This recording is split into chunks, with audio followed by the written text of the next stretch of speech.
Hi. So I've recently gotten into a pretty heated debate with one of my closer friends around the topic or argument of whether you should focus on saving more money or to increase your income. And of course, as we know, this has been a long-standing debate with no right answer. But upon reflection, I think there was actually a model answer.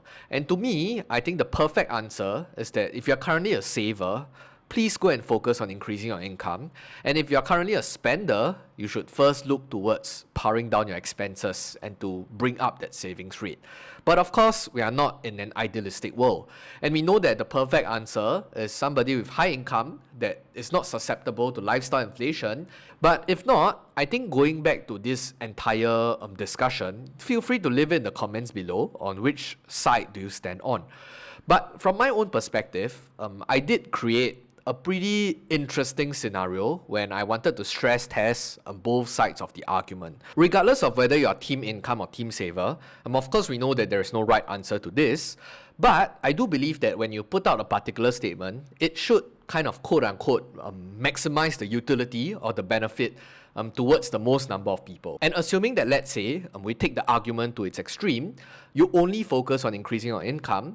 Clearly, you have zero savings left, but that said, you do live a very fruitful and very materialistic life because you are constantly increasing your income and your lifestyle continues to keep pace.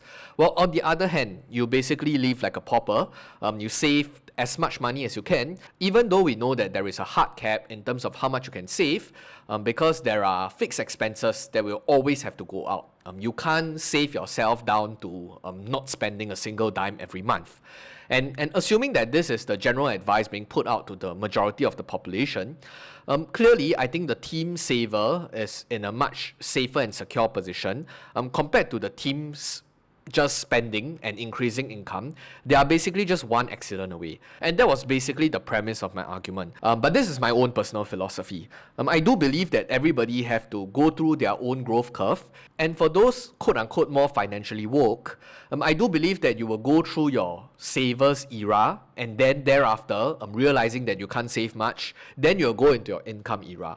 And for those that immediately partake onto the income curve, I'm not too sure whether they appreciate the power of savings. Let me ask you, do you have $2,000 just sitting in a savings account doing nothing? Right now, Longbridge, an MES licensed broker in Singapore, is running a generous new user promotion. And if you sign up using my link below and just deposit $2,000, here's what you get. A 6 plus 6% per annum interest boost on your first $2,000 for 90 days, exclusively through my link. And that's $60 in interest if you park the cash in their Cash Plus product. On top of that, you get an additional $18 cash coupon just for signing up and depositing. And if you hold your funds for 30 days and complete 3 buy trades, you'll receive half an Nvidia share worth about roughly 100 Singapore dollars today. And add that up and you're looking at around $178 in value on a $2,000 deposit. And that's 8.9% before you even start investing. So you also enjoy lifetime commission-free trading for US, Hong Kong and Singapore stocks. Zero platform fees, and if you've got more capital, rewards can go up to $800 in total just for getting started. So don't miss this out. Click on the link in the description below to grab your exclusive rewards. And thanks to Longbridge for sponsoring this video. And when I took a step back to basically investigate all the different arguments around this HO debate again, I do believe that there is a fundamental difference in terms of emphasis or focus here. And the core difference here is the emphasis on income versus net worth or savings in this case. Because if you have no savings to begin with, you have no net worth to even talk about. Now, don't misunderstand, I don't think one is more important than the other, but based on my gut feel, I feel that one is more fleeting in nature and the other is more permanent in nature. And of course, like anything in life, there is no right or wrong. And a friend has recently popped the question to me, asking me, hey, how much do you think is enough money for yourself? I actually took quite a bit of time to sit on that question, and I did kind of ponder, look through different finance literature, a lot about financial freedom, the financial independence, retire early movement, 4% rule, so on and so forth. And the number that I kind of calculated for my own life at this current stage is that I need roughly 900 to 1.2 million in investable liquid assets that is able to generate some sort of returns, whether it's from the markets, from rental, from yield, whatever it is, doesn't matter. And of course, if you're to strictly abide by the rule of whether is it financial freedom, to me, the definition is simple. It's when your passive income is above your burn rate. And by burn rate, it means the least amount of money you need to survive in this world. The keyword here is survive, not thrive. So yes, I think 900 to 1.2 is a pretty good starting point. But is it really enough per se? And of course, as young, passionate, ambitious folks out there, I do believe that there is a much larger number that you wish to attain. And I fundamentally believe that all of you hustling out there, if you have an income, you have a business, whatever it is, you have to be very, very clear of what you're actually hustling towards and what's your FI number, or in some cases, some people like to call it the FU number, because you basically can give the middle finger to anybody. And there is a very simple framework you can come up with this number.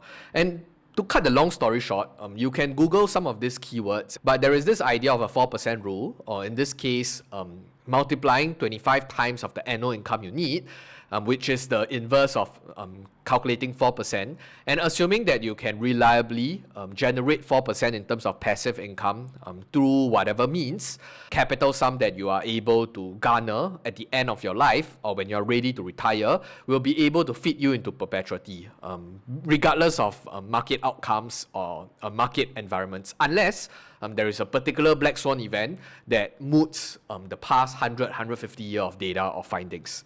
And for the sake of our discussion here, just take this study and this finding at face value and just engage in this exercise with me. So assuming that, let's say you just need $1,000 a month, meaning to say if you annualize it, you need $12,000 a year, you multiply that by 25, you will get $300,000. So that's a pretty good rule of thumb. $300,000 invested to get $1,000 of passive income, and you just scale that accordingly. So for myself, when I say that I need 900 to 1.2 million, it means that I'm endeavoring or I'm looking forward to a lifestyle of roughly $3,000 to $4,000 a month. And of course, not forgetting to account for inflation.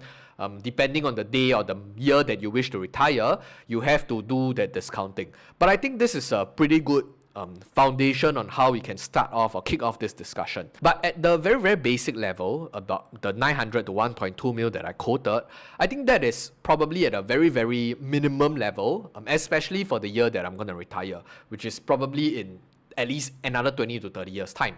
All these money is going to be inflated, and for that $2,000 to $3,000 kind of lifestyle, will I be contented? Probably yes. But will I be happy? I think the short answer is I don't know until I really attain that level. And in this case, when you say, or when you ask the question, how much money is actually enough? Enough is a very loaded word.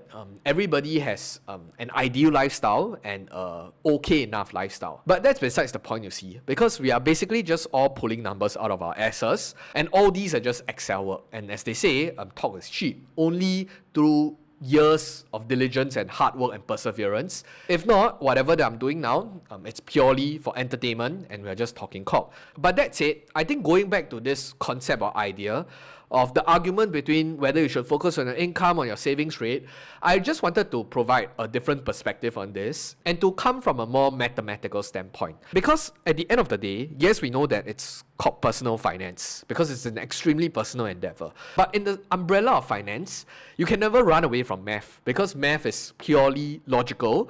They don't care whether it's personal or not. And this whole concept or this idea of talking about savings rate is an extremely important one that sometimes I think people just walk about life without thinking much about it. And it's really very simple math, and trust me on this. And here's where this concept gets really interesting.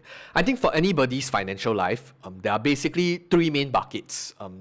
Regardless of what financial decision you make, it's of one of these three buckets. First, of course, you have your income. So everything that is income generating, whether is it your main job, your side hustle, Whatever it is, income inflow is your first bucket.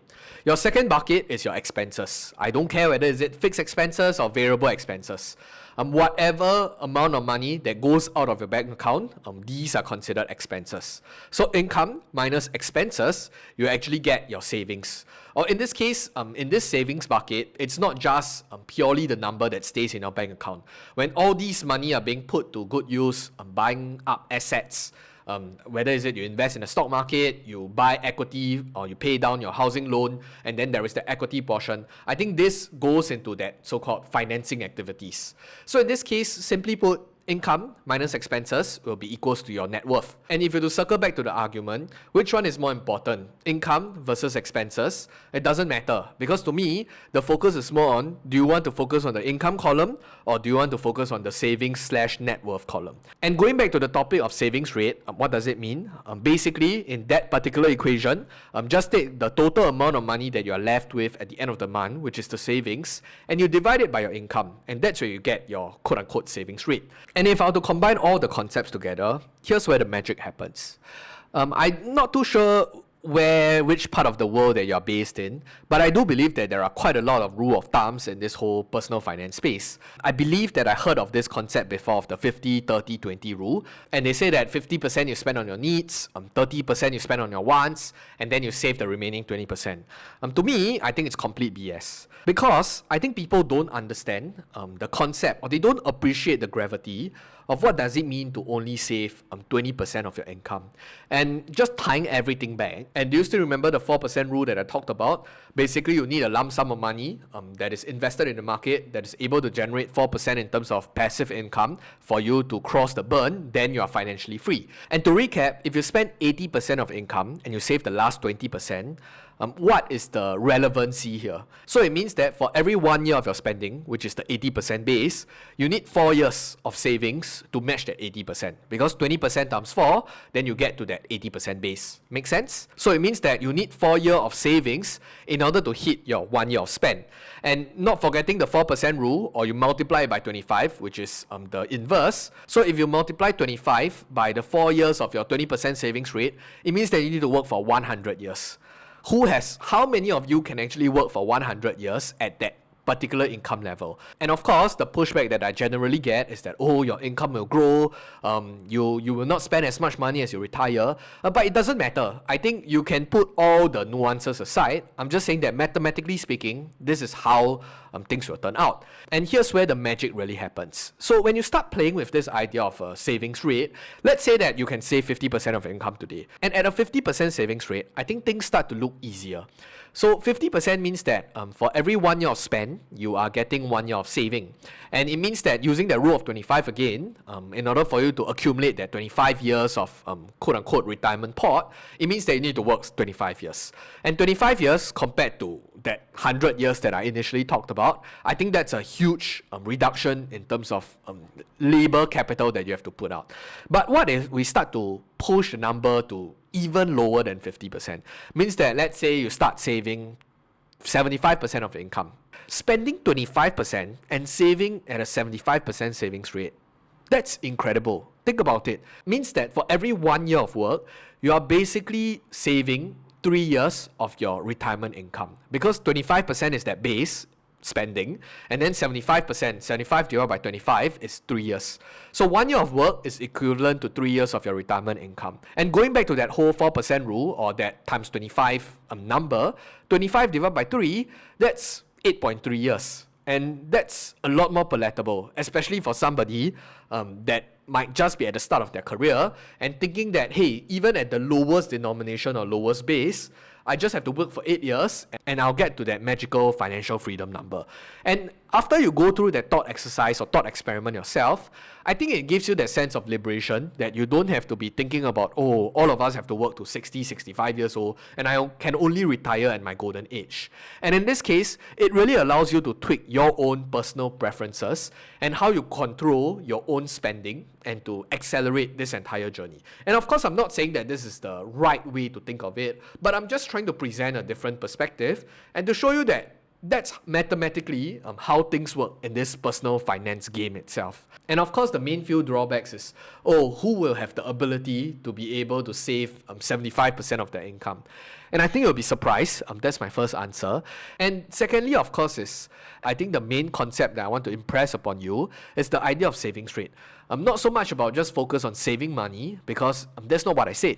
I didn't say, or I didn't encourage you to only do the bare minimum and to save as much money as possible. I'm just saying that to look at your savings rate. So what's the two factors that affects the savings rate? Of course, firstly is your income, and secondly is your expenses. And the easiest way to turbocharge your savings rate is to increase your income and to decrease your expenses. That's all I'm trying to say here. It's all math. And of course, the second pushback is, if I were to reduce my expenses to the lowest common denominator, meaning to say, let's say I eat bread for 3 meals a day, I stay with my parents, I don't spend money on anything else, my mental health will take a hit. What's the point of living at that expense? And I don't even feel like I'm living life. And of course, I concur to that. But I think the bigger emphasis here is really taking control of what you are spending on, and to cut back on all the frivolous spending that you think does not bring you joy in that very crude way. And by doing so, any tweaking of that savings rate at the long run will infinitely impact or accelerate or decelerate your journey. And that was really my main talking point that I wish to push forward, especially when we are indulged in this world where everybody is talking about trying to increase your income, start your own business, do a lot of side hustle. And to me, I think the focus should be a lot more holistic.